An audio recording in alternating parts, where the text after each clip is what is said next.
সব জল্পনার অবসান ঘটিয়ে বাংলাদেশের ২৩তম রাষ্ট্রপতি পদে মির্জা ফখরুল ইসলাম আলমগীরকে মনোনয়ন দিয়েছে বিএনপি। রাষ্ট্রপতি পদে মনোনয়ন পাওয়ার পর দলের মহাসচিব ও স্থায়ী কমিটি থেকে পদত্যাগ করেছেন তিনি।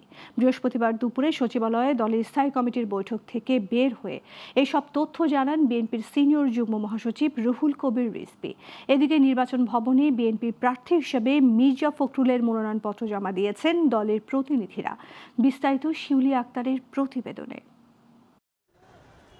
বাংলাদেশের ২৩তম রাষ্ট্রপতি পদে দলের মহাসচিব মির্জা ফখরুল ইসলাম আলমগীরকেই বেছে নিল বিএনপি। দুপুরে সচিবালয়ে শীর্ষ নেতাদের সঙ্গে বৈঠকে মির্জা ফখরুল ইসলামের প্রার্থিতা চূড়ান্ত করেন বিএনপির চেয়ারম্যান ও প্রধানমন্ত্রী তারেক রহমান। রাষ্ট্রপতি পদে বিএনপির প্রার্থী নির্ধারণে সকাল ৯টার দিকে সচিবালয়ে শীর্ষ নেতাদের সাথে বৈঠকে বসেন প্রধানমন্ত্রী ও দলের চেয়ারম্যান তারেক রহমান।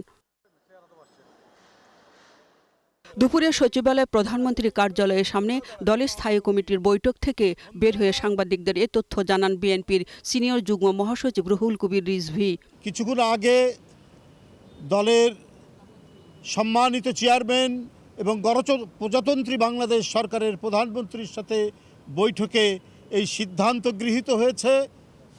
বাংলাদেশ জাতীয়তাবাদী দলের প্রার্থী হয়েছেন মির্জা ফখরুল ইসলাম আলমগীর। তিনি বলেন, রাষ্ট্রপতি পদে প্রার্থী হওয়ার সঙ্গে সঙ্গে মির্জা ফখরুল ইসলাম আলমগীর বিএনপি মহাসচিব এবং জাতীয় স্থায়ী কমিটি থেকে পদত্যাগ করেছেন এবং তিনি প্রার্থী হওয়ার সাথে সাথে বাংলাদেশ জাতীয়তাবাদী দলের মহাসচিব এবং জাতীয় স্থায়ী কমিটির সদস্য পদ থেকে পদত্যাগ করেছেন।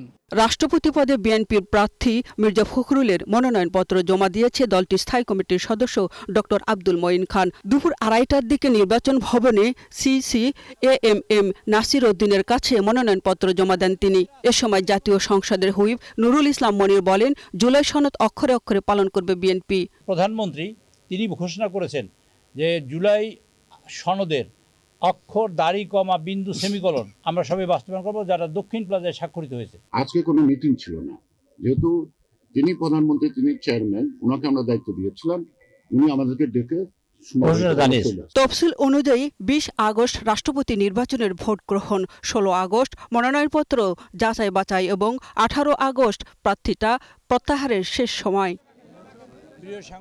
শিউলি আক্তার, গ্লোবাল টেলিভিশন, ঢাকা।